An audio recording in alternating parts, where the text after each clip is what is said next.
Hello. तो ये हमारा क्लास 6 चैप्टर 3 का ये पार्ट 2 होगा हमारा। फर्स्ट पार्ट हमने पढ़ा था यहाँ तक को फैक्टर्स और मल्टीपल्स क्या होते हैं। उसमें हमने कुछ फैक्ट्स देखे थे, जैसे फैक्टर्स क्या होते हैं, फाइनाइट होते हैं, one is always a factor of itself and itself is also a factor of itself. इसी तरह से मल्टीपल के हमने पढ़े थे, इनफाइनाइट होते हैं और ये इटसेल्फ होते हैं। यहाँ पे एक और चीज आप कीजिए, सिक्स सिक्स के फैक्टर्स हमेशा क्या है, सिक्स से कम है। 8 के फैक्टर्स क्या है, हमेशा 8 से कम है। 6 के मल्टीपल 6 से हमेशा ज्यादा है या 6 है। 4 के मल्टीपल्स हमेशा 4 या 4 से ज्यादा है। यहाँ भी 6 या 6 से कम है, 8 या 8 से कम है। तो इसको हम क्या कहेंगे, लेस देन और इक्वल टू। ठीक है, ऐसे ही मल्टीपल्स क्या हो जाएंगे, ग्रेटर देन और इक्वल टू। ठीक है, इस फैक्ट्स को हम लोग फिर से एक बार समझने की कोशिश करते हैं, जो हमने मल्टीपल्स और फैक्टर्स के फैक्ट्स लिखे हैं। ठीक है, एक नंबर्स लेंगे और फिर उस पर समझेंगे।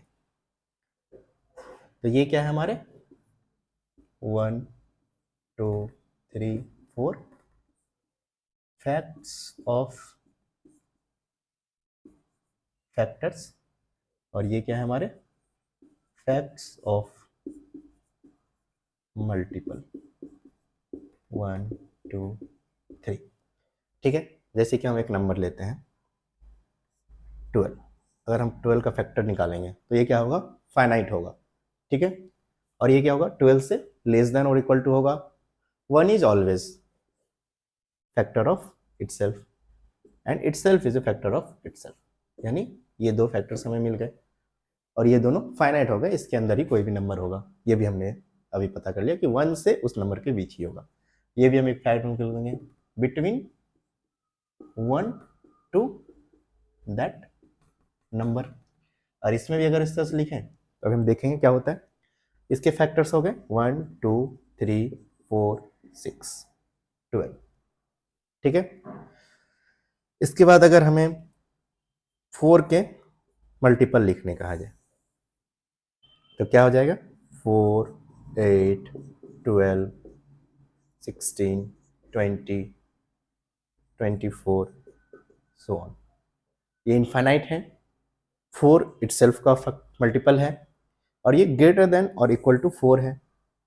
ठीक है, इसका मतलब क्या होगा, ये 4 से इन्फिनिटी के बीच होगा। ये इन्फिनिटी क्या होता है ये हम देखेंगे। ठीक है, अभी के लिए रहने देते हैं, ये 4 से ग्रेटर देन होगा। ठीक है, अब इस पर हम कुछ लोग गेम खेलेंगे फैक्टर्स और मल्टीपल्स में। ठीक है,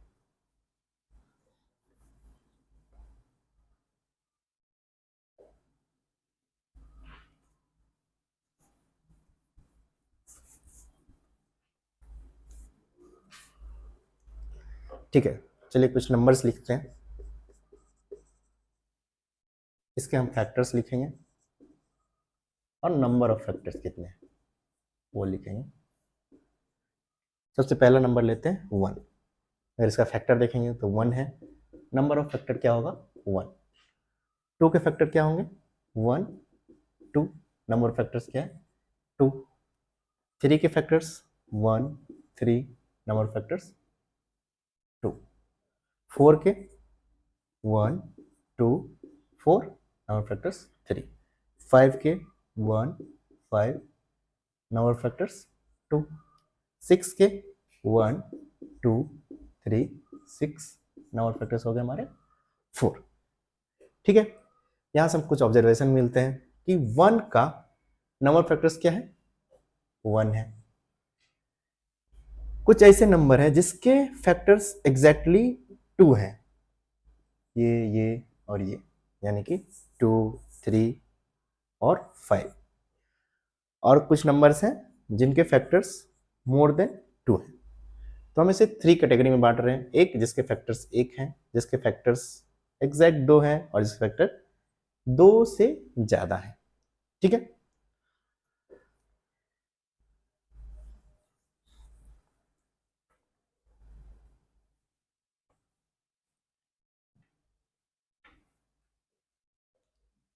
तो हमने इसे नंबर लिख देते हैं, नंबर ऑफ फैक्टर एग्जैक्टली 1। कौन कौन है? सिर्फ 1 का एग्जैक्टली 1 होगा। You can search for other numbers जिसके एग्जैक्टली 1 फैक्टर है। नंबर ऑफ फैक्टर एग्जैक्टली 2, जैसे 2, 3, 5 हमने देखे। और भी नंबर्स होंगे। Number of factors exactly, not exactly,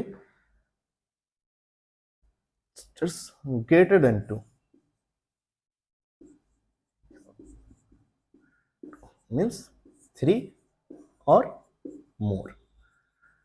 जैसे हमने अभी लिखा था 6, ठीक है, 12, इस सब के फैक्टर हमारे क्या है? 2 से ज्यादा है, ठीक है। तो जिसके फैक्टर एग्जैक्टली 2 होंगे इसे हम कहते हैं प्राइम नंबर,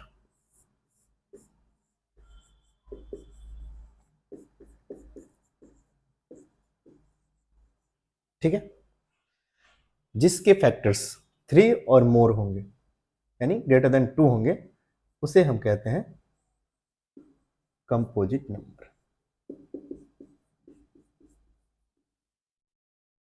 तो हमारे प्राइम नंबर क्या क्या हो गए? 2, 3, 5। कंपोजिट नंबर क्या हो गए? 6, 12। अब ये 1 क्या हुआ? जिसके एग्जैक्टली 1 है, ये ना प्राइम हुआ ना कंपोजिट नंबर हुआ। इसका मतलब क्या है? 1 क्या है? ना तो प्राइम है, नॉर प्राइम, नॉर कंपोजिट, ठीक है। अभी हम क्या सीख रहे थे? कंपोजिट नंबर और प्राइम नंबर किसे कहते हैं, ठीक है। तो अभी हमने सीख लिया जिसके एग्जैक्टली 1 फैक्टर है उसे हम कुछ नहीं कहेंगे, जिसके एग्जैक्टली 2 फैक्टर हैं उसे हम कहेंगे प्राइम नंबर, और जिसके 2 से ज्यादा फैक्टर्स हैं उन्हें हम कहेंगे कंपोजिट नंबर। तो हमारा टॉपिक क्या था? Prime number and composite number. Prime number किसे कहेंगे? जिसे हैव एग्जैक्टली 2 फैक्टर्स, जिसके मोर देन 2 फैक्टर्स, ठीक है। इसके एग्जाम्पल क्या हो जाएंगे? 2 जिसके फैक्टर्स हैं 1, 2, 3 के क्या है? 1, 3, 5 के क्या है? 1, 5, ठीक है। इसे हम क्या एक दूसरे तरह से कह सकते हैं, इसके 2 फैक्टर एग्जैक्टली 2 फैक्टर्स हैं, या फैक्टर्स 1 है या इटसेल्फ है, 1 है या इटसेल्फ है, 1 है और इटसेल्फ है। अगर किसी नंबर का फैक्टर्स 1 और इटसेल्फ है और यानी एग्जैक्टली 2 है, दोनों में से कुछ भी है, तो उसे हम क्या कहेंगे? Prime number. और कोई नंबर जिसके फैक्टर्स 2 से ज्यादा है, सेल्फ और 1 तो फैक्टर्स होते ही हैं, इसके अलावा 2 और फैक्टर्स के 2 और 3, तो ये क्या होंगे? हमारे कंपोजिट नंबर, ठीक है। तो आप लोग क्लास ट्राई करिए क्या क्या प्राइम नंबर्स हो सकते हैं और क्या क्या कंपोजिट नंबर्स हो सकते हैं। तो रैंडम अगर हम कोई नंबर लेते हैं, एक 24, ये प्राइम है या कंपोजिट है, तो हमें पहले इसके फैक्टर्स पता करने होंगे। इसके फैक्टर्स कैसे होंगे? 1, 2, 3, 4, 6, 8, 12 और 24। तो मोर देन 2 है, तो ये क्या हो गया? कंपोजिट। अगर मेरे पास कोई एक नंबर मिलता है जैसे 7, इसके फैक्टर्स निकालेंगे, क्या होंगे? 1 एंड 7, 2 ही नंबर है और वो भी सेल्फ एंड 1 है, तो इसे क्या कहेंगे? Prime number. जैसे हम 1 का भी अगर लिखते हैं तो 1 होता है, इसमें भी क्या है? सेल्फ और 1 कह सकते हैं यहाँ पे, लेकिन ये एग्जैक्टली 2 नहीं है, इसीलिए क्या है? Not prime number. और इसके 2 से ज्यादा भी नहीं है फैक्टर्स, इसीलिए इट्स नॉट कंपोजिट नंबर, ठीक है। तो क्लास हमने आज सीखा prime number and composite number. Next class में मिलते हैं।